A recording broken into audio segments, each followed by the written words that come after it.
Bonjour à tous. Aujourd'hui, j'ai une pièce de Militaria encore ici intéressante et un peu obscure. Il s'agit d'un masque de grand froid de l'US Air Force. Il s'appelle le type D1A. J'ai pas vraiment énormément d'informations, donc j'ai essayé de fouiller quelques pages par-ci et par-là. Donc, euh, bref, euh, c'est une pièce qui date de la fin des années 50. C'est utilisé aussi dans les années 60. Je crois 53 jusqu'à... Comme je vous dis, j'ai pas de date exacte. Puisque j'ai regardé que l'US Air Force, on pourrait dire depuis même la Première Guerre mondiale, ont utilisé différents types de masques, par exemple, pour leurs pilotes. Mais celui-ci semble particulier puisqu'il ne s'agit pas d'un masque pour pilote, mais un masque pour, on pourrait dire, les équipes au sol. Puisque les masques qui sont développés pour les pilotes vont avoir, pour le froid bien sûr, vont avoir des particularités pour le masque à oxygène, par exemple, et des trucs de même. Donc, c'est un masque fait pour les équipes au sol. Euh, Quelques détails, on va peut-être le tourner un peu. Ça donne un look un peu creepy. Euh, c'est fait de feutre très compact. Celui-ci que j'ai reçu était pratiquement neuf, donc, comme je vous dis, il n'a pas été usagé du tout. C'est juste de l'entreposage. Mais bref, c'est du feutre très épais. On voit ici deux trous, mais à l'intérieur, c'est spécifié qu'on peut découper les yeux comme bon nous semble. Donc, j'ai regardé évidemment plusieurs endroits pour ce masque. J'en ai trouvé plusieurs similaires, mais on voit que les yeux ont été découpés d'une certaine manière, des fois plus petits, plus gros. Donc, bref, c'est spécifié à l'intérieur qu'on peut découper dans ce masque. Évidemment, un nez assez intéressant. Comme je vous dis, je l'ai essayé. Comme je dis, je vous montrais bout de vidéo. C'est un masque qui est correct et confortable. Il n'y a pas de problème. Ça couvre le visage et selon moi, ça doit faire ce que ça doit faire.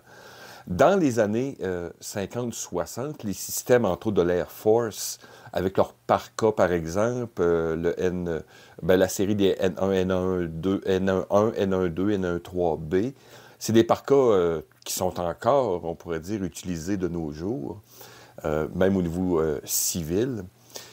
Donc, c'était des parkas avec, évidemment, des très grandes capuches, puis le poil. Donc, le tour comme en fourrure. Donc, je me dis que oui, ça devait bien fonctionner, puisque j'ai d'autres masques ici, dont un autre de l'armée américaine, un peu plus récent, et j'ai un peu aussi d'équipement de l'armée canadienne, et on voit que c'est adapté pour les équipements de l'époque. Puisque quand on met ce masque, surtout en dessous ici, on a énormément d'espace, comment dire, qui n'est pas couvert. Mais si on utilise le parka de l'armée à l'époque, ça devait fonctionner. J'ai essayé aussi rapidement. Le trou est assez large au niveau du nez. On respire très bien, il n'y a aucun problème. Et on peut aussi manger un peu, boire en déplaçant un peu le masque. Donc, on peut manger et boire si on ne veut pas se geler la face en même temps. Donc, comme j'expliquais, c'est de la feutre très épaisse. On a une sangle élastique qui fait le tour. Et une sangle rigide, celle-ci. C'est des attaches par boucle standard. Donc, en passant, il y a pas, c'est pas vraiment... Et évidemment, ici, ce n'est pas cousu. Ça peut se déplacer de gauche à droite. Donc, pour un meilleur ajustement. Voilà, je l'ai retiré de la tête. Donc, on voit l'avant ici. La couleur, je ne sais pas si elle se traduit bien à la caméra, mais c'est vraiment un vert de gris, espèce de foliage aussi. J'ai comparé à des pièces d'équipement que j'ai ici. C'est vraiment un vert de gris, quasiment un felgro, on pourrait dire, de l'armée allemande.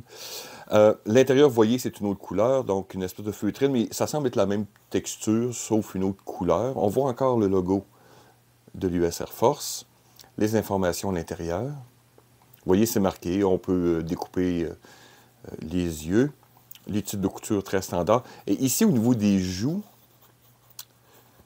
et un peu de la bande, je sens quelque chose de comme de rigide. Donc, je ne sais pas si c'est un plastique, j'ai aucune idée. Mais ça semble être quelque chose de rigide et sûrement au niveau du nez aussi. Regardez, ici aussi. Donc, je ne sais pas, sûrement des morceaux de plastique peut-être. Ou vraiment du coton. Mais c'est une grande simplicité. Ça doit faire le travail que ça doit faire, je suppose. Si j'ai l'occasion cet hiver, je vais peut-être m'amuser un peu pour faire des photos un peu creepy. Mais une belle pièce d'équipement, c'est comme d'habitude dans le militaria, des pièces intéressantes que des fois, vous gardez dans vos étalages ou peut-être dans votre salon pour démarrer certaines discussions et évidemment faire des photos intéressantes. Donc voilà, je voulais vous présenter encore une pièce d'équipement obscur. Donc, comme j'expliquais, vous recherchez tout simplement sur Internet la désignation Cold Weather Mask Type D1A ou des trucs. Et vous allez voir plusieurs variantes. Donc, celle-ci, dans des états plus ou moins variables.